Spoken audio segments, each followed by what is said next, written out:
இதுவல்லவோ ஆட்சி, இதுவரை காணாத காட்சி, இதுதான் தமிழகத்தின் மாட்சி.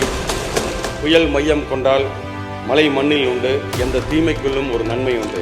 பெயரிலேயே வெற்றியை கொண்டிருக்கின்ற மாண்புமிகு முதலமைச்சர் அவர்களே, தடைக்கல்லை படிக்கல்லாக்கி முன்னேறிய முதல்வர், ஒவ்வொரு வீட்டுக்குள்ளும் ஒளிரும் விளக்கு, தமிழ்நாட்டில் இனி நிரந்தர கிழக்கு.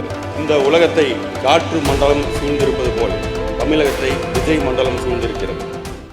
நீதி முறைப்படி ஆட்சி செய்து மக்களை தீங்கிலிருந்து பாதுகாக்கும் அரசன் மனித பிறவியாக இருந்தாலும் மக்களுக்கு கடவுளாக மதிக்கப்படுவான் என்ற குரலுக்கு ஏற்ப செயல்பட்டு வரும் மாண்புமிகு முதல்வர் அவர்கள், எங்களுக்கெல்லாம் முகமும் முகவரியும் கொடுத்த எங்கள் தலைவர், பெயரிலேயே வெற்றியை கொண்டிருக்கின்ற மாண்புமிகு முதலமைச்சர் அவர்களே, மற்றும்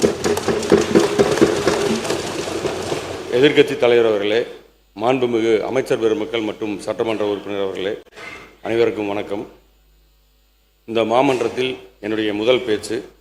இந்த வாய்ப்பை எனக்கு வழங்கியவர் எங்கள் தங்கத் தலைவர், சிங்கத்தமிழர், தடைக்கல்லை படிக்கல்லாக்கி முன்னேறிய முதல்வர், ஒவ்வொரு வீட்டுக்குள்ளும் ஒளிரும் விளக்கு, தமிழ்நாட்டில் இனி நிரந்தர கிழக்கு, மாண்புமிகு முதலமைச்சர் திரு ஜோசப் விஜய் அவர்கள். அவருக்கு நன்றி என்ற ஒற்றை சொல் போதாது.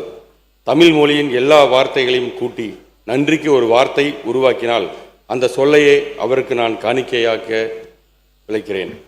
ஏனென்றால் 1927 எனது பாட்டனார் திரு நஞ்சப்பத்தேவர் அவர்கள் முதலாக நீதி கட்சியில் கையெழுத்திட்டார்.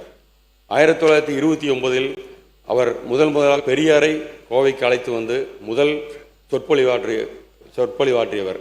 அதற்கு பிறகு எனது தாத்தா திரு UKN ராசு மற்றும் எனது தகப்பனார் ஆகியோர் கடந்த ஆண்டு வரை நாங்கள் ஒரே ஒரு கட்சியிலே தான் இருந்து வந்தோம். இன்று இந்த ஜனவரி மாதம்தான் நான் தலைவரை பார்த்து இந்த கட்சியில் சேர்ந்தேன். இதற்கு முன்னால் நிகழாத ஒரு பெரும் புரட்சியை எங்கள் முதலமைச்சர் நிகழ்த்தியிருக்கிறார். ஒவ்வொரு தேர்தலையும் தீர்மானிக்கும் சக்திகள் ஜாதி, மதம், பணம் என்ற 3 இருந்திருக்கின்றன. எங்கள் முதலமைச்சர் ஜாதி கடந்து, மதம் கடந்து, பணம் கடந்து ஒற்றை கட்சியாக வெற்றி பெற்று ஆட்சி அமைத்து முந்தைய வரலாறுகளை முறியடித்திருக்கிறார்.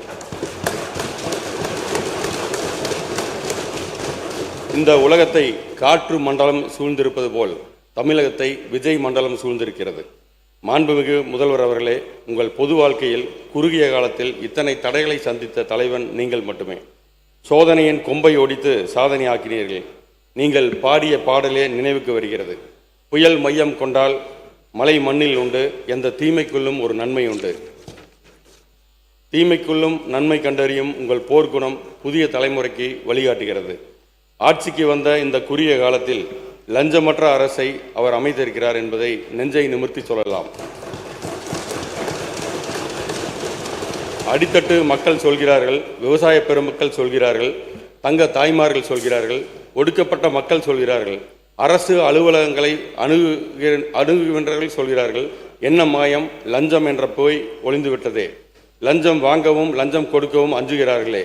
இதுவல்லவோ ஆட்சி, இதுவரை காணாத காட்சி, இதுதான் தமிழகத்தின் மாட்சி. இந்த ஆட்சிக்கு வேண்டும் நீட்சி என்று கடைசி குடிமகன் நினைக்கிறான். இந்த புரட்சியை செய்த புதுமை தலைவர், புரட்சி செம்மல் எங்கள் மாண்புமிகு முதலமைச்சர் திரு ஜோசப் விஜய் அவர்களுக்கு என் வணக்கத்தையும் நன்றியும் தெரிவித்துக் கொள்கிறேன்.